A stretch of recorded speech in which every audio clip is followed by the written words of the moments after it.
Hello viewers, आप सभी का अनअकैडमी आईएएस चैंपियंस के प्लेटफॉर्म पे स्वागत है। बांग्लादेश में जब से एक इंटरिम गवर्नमेंट आई है तो वहाँ पे पॉलिटिकल स्टेबिलिटी आनी चाहिए थी, बट धीरे धीरे करके बांग्लादेश पॉलिटिकल इंस्टेबिलिटी की तरफ बढ़ रहा है। और उसका सबसे बड़ा रीज़न एक तो मोहम्मद यूनुस खुद हैं, जो एक इंटरिम गवर्नमेंट के चीफ हैं, बट वो अपने आप को बांग्लादेश के परमानेंट हेड बनाने का प्रयास कर रहे हैं। इसीलिए इलेक्शंस को कंडक्ट नहीं करवा रहे हैं। इसीलिए जो ऑपोजिशन पार्टी थी, खासकर अवामी लीग, उसके ऊपर कांस्टेंट अटैक किया जा रहा है।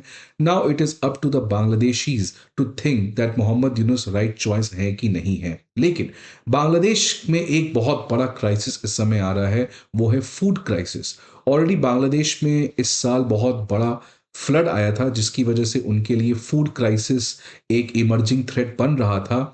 लेकिन ये फूड क्राइसिस और बड़ा बन चुका है, बिकॉज म्यांमार बांग्लादेश बॉर्डर पे एक और डिस्प्यूट स्टार्ट हो चुका है, जिसकी वजह से बांग्लादेश में जो भी फूड आता था उसको ब्लॉक कर दिया गया है।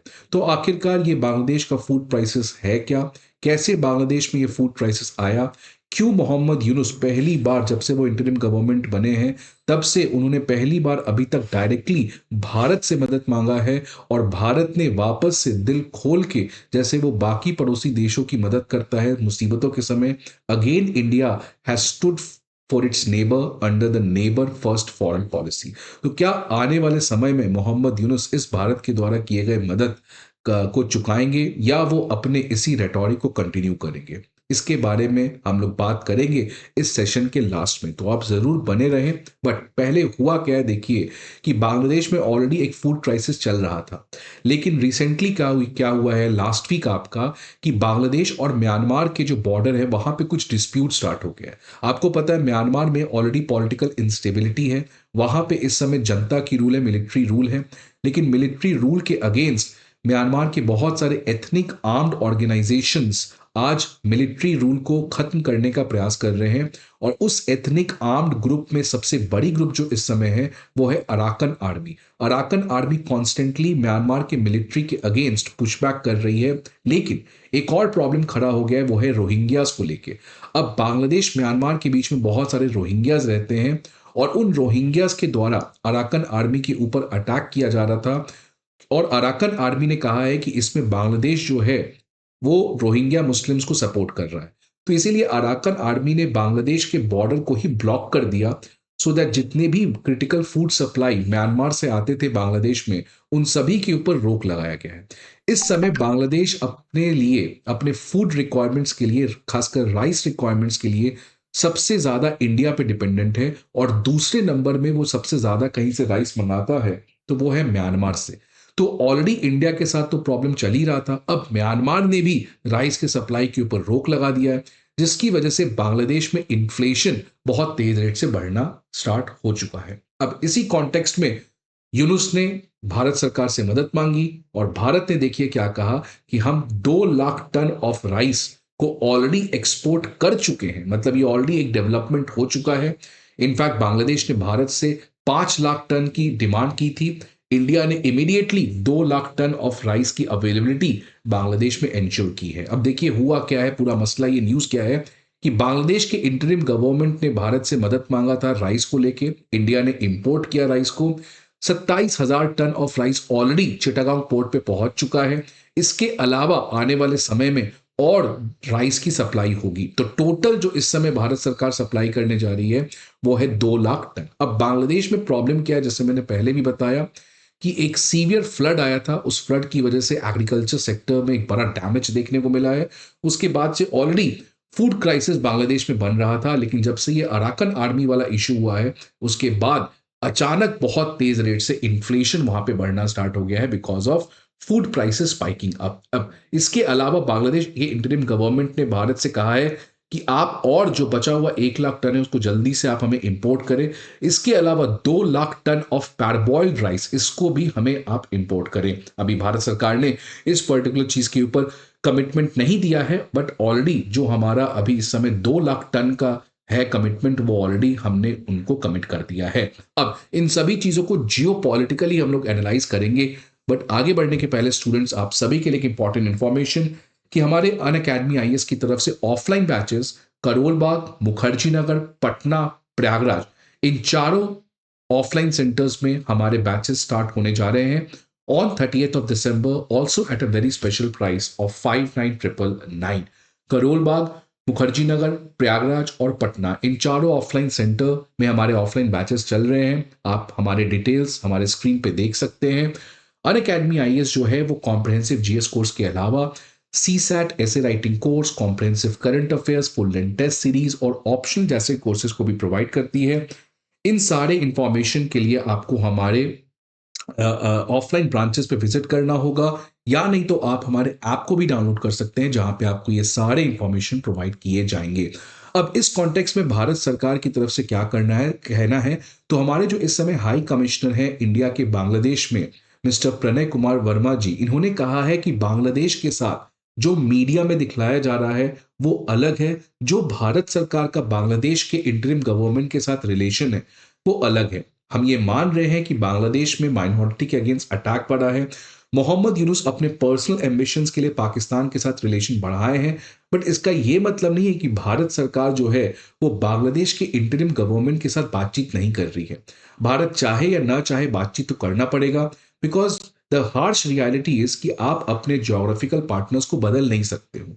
एक ही सॉल्यूशन है, आप बांग्लादेश को कब्जा कर लो, वो भी पॉसिबल नहीं है, तो एक ही रास्ता बन के आता है कि यू हैव टू डिप्लोमेसी के थ्रू आप उस कंट्री के साथ बातचीत करो। इसीलिए प्रणय कुमार वर्मा जी का स्टेटमेंट आया है कि 5 अगस्त को जब से ये बांग्लादेश में टर्बुलेंस आया है उसके बाद लगातार हम वहां के इंटरिम गवर्नमेंट के साथ पूरी तरीके से बातचीत कर रहे हैं। इनफैक्ट प्रणय कुमार वर्मा जी ने यह भी कहा कि अगर आप इस फाइनेंशियल ईयर के 6 महीने का ट्रेड डेटा देखिएगा तो वो ज्यादा है एज कंपेयर टू पिछले साल फाइनेंशियल ईयर के आप 6 महीने का डेटा देखिएगा, विच मीन्स कि इंडिया बांग्लादेश का जो ट्रेड है वो काफी ज्यादा रोबुस्ट है। अब इसके अलावा आप ये भी समझिए, जो इंडिया के हाई कमिश्नर का भी कहना था कुछ महीने पहले, कि अगर बांग्लादेश इंडिया के ट्रेड से किसी को फायदा होता है तो वो इंडिया है। बिकॉज अगर आप डेटा देखिएगा तो बांग्लादेश जो इंडिया को एक्सपोर्ट करता है वो मात्र $2 बिलियन का है, लेकिन इंडिया जो बांग्लादेश को एक्सपोर्ट करता है वो लगभग $14 बिलियन का है, जिसकी वजह से इंडिया का सबसे बड़ा पार्टनर हमारे नेबरहुड में बांग्लादेश है। और सबसे खास बात क्या है कि हम बांग्लादेश के साथ ट्रेड सरप्लस रखते हैं। आपको पता है कि ऑलरेडी इंडिया का बहुत सारे या मोस्ट ऑफ द कंट्रीज के साथ हमारा ट्रेड डेफिसिट चलता है। कुछ कंट्रीज हैं जो हमारे लिए बहुत स्पेशल पार्टनर, बिकॉज उनके साथ में ट्रेड सरप्लस चलता है। फॉर एग्जाम्पल अमेरिका सबसे ज्यादा हो गया और उसके बाद आता है आपका बांग्लादेश। इसलिए बांग्लादेश के साथ हमारा ट्रेड रिलेशन बनाना, it is not only a requirement but also a compulsion in order to ensure कि हमारा करंट अकाउंट डेफिसिट ज्यादा ना भागे। इसी भारत का जो बड़ा दिल है, आप देखिए कि भारत सरकार कॉन्स्टेंटली अपने नेबर्स का मदद कर रहा है। अगर नहीं करता तो मालदीव्स के प्रेसिडेंट को क्यों आना पड़ता, अगर नहीं करता तो श्रीलंका के प्रेसिडेंट चुन के पहली बार क्यों आए, अगर नहीं करता तो क्यों भूटान और इंडिया के बीच में एक एक्सेप्शनल रिलेशन है। और इसका बेस्ट एग्जांपल आप यहां देखिए कि आज जब बांग्लादेश फूड क्राइसिस से गुजर ही रहा है, लेकिन एक और क्राइसिस है, वो है इलेक्ट्रिसिटी क्राइसिस। अब उस इलेक्ट्रिसिटी क्राइसिस को रिजॉल्व करने के लिए भारत सरकार ने एक ऐतिहासिक फैसला इस साल लिया था, जहां पे नेपाल में प्रोड्यूस किया गया इलेक्ट्रिसिटी भारत के थ्रू बांग्लादेश भेजा जाएगा। तो भारत ने इस चीज का परमिशन, ये जो ट्रांजिट एग्रीमेंट है, इसके ऊपर अपनी मंजूरी दे दी है, जिसकी वजह से बांग्लादेश की जो इलेक्ट्रिसिटी रिक्वायरमेंट है उसको फुलफिल किया जाएगा। इसके अलावा recently foreign secretary Vikram Misri जी मोहम्मद यूनुस से मिले थे बांग्लादेश जाके। ये पहली ऑफिशियल बातचीत थी इतने बड़े लेवल की, और वहां पे भी ऑल्दो कोई सिग्निफिकेंट आउटकम नहीं बना। भारत सरकार ने अपने रिक्वायरमेंट्स बताए हैं कि आपको माइनॉरिटीज और इन चीजों को, आपको हमारे नेशनल इंटरेस्ट के बारे में ख्याल रखना पड़ेगा। और साथ ही साथ मोहम्मद यूनुस की तरफ से भी कुछ स्टेटमेंट्स आए थे कि रिलेशन पॉजिटिव डायरेक्शन में बढ़ेंगी। तो अब आने वाले समय में देखना होगा कि क्या इस टॉक का हमारा फायदा मिलता है। लेकिन अब ये मेरा कंक्लूजन है कि आखिरकार ये क्या है। आप देखिएगा कॉन्स्टेंटली एक रीसेंट टाइम्स में एक चीज बहुत ज्यादा जो चल रहा है सोशल मीडिया पे, वो है सारे देश के साथ इंडिया को खत्म कर देना चाहिए अपना बातचीत। बांग्लादेश के साथ खत्म कर दो, नेपाल के साथ खत्म कर दो, पाकिस्तान के साथ खत्म कर दो, इसके साथ खत्म कर दो। देखिए डिप्लोमेसी, मैंने पहले भी कहा है कि ये कोई गली मोहल्ले का लड़ाई नहीं है। Diplomacy is not done for short term, diplomacy is done for long term. और सबसे इंटरेस्टिंग बात साउथ एशिया में क्या है कि कोई चीज सर्टेन नहीं है। अब देखिए, केपी शर्मा ओली चाइना चले गए, बट उनकी सरकार अब गिरने वाली है। बांग्लादेश में कब तक मोहम्मद यूनुस रहेंगे ये उनको खुद नहीं पता है। म्यांमार में देखिए कब मिलिट्री जनता खत्म हो जाएगी, डेमोक्रेसी आ जाए, किसी को नहीं पता है। अफगानिस्तान में देखिए क्या हुआ, 20 साल सोकॉल्ड डेमोक्रेसी था, उसके पहले तालिबान था, फिर तालिबान आ चुका है। राइट। तो ये जो साउथ एशिया की जियो पॉलिटिक्स है, अगर आप एक लीडर के बेसिस पे करिएगा कि अच्छा मोहम्मद यूनुस आ गए, वो हमारे अगेंस्ट काम कर रहे हैं, तो हम बांग्लादेश को परेशान करें, बांग्लादेश को चावल देना बंद कर दे, बांग्लादेश को ये देना बंद कर दे, उससे लॉस क्या है? देखिए, मोहम्मद यूनुस तो टेम्पररी फिगर है। What is permanent? The permanent is the people of Bangladesh. And if we build people, अगर हमारा रिश्ता वहां के लोगों के साथ अच्छा है, तो लीडर आएंगे जाएंगे, उससे कोई फर्क नहीं पड़ता है। Geography can not change and people can not change. इसलिए इंडिया, आप देखिएगा एस जयशंकर जी ने इसको ब्यूटीफुली एक्सप्लेन किया था रिसेंटली लोकसभा के स्पीच में, जहां पे उन्होंने कहा था कि नेबर्स की अपनी खुद की डोमेस्टिक पॉलिटिक्स है, हमें उस बचपना में नहीं जाना चाहिए। We should have that maturity to work for the people, to ensure that diplomacy serves the needs for the people. इसीलिए भारत सरकार यूनुस के ट्रैप में नहीं आ रही है, बिकॉज अगर हम यूनुस के ट्रैप में आएंगे तो हम बांग्लादेश को परमानेंटली चाइना और पाकिस्तान के लिए खो देंगे, ऑलरेडी जब यहां पे बहुत सारे प्रॉब्लम है। तो इसीलिए this is what India has done. आपके क्या व्यूज हैं? Let us please know in the comment box. I hope आपको ये वीडियो अच्छा लगे। See you again in the next video. Till then good bye and take care.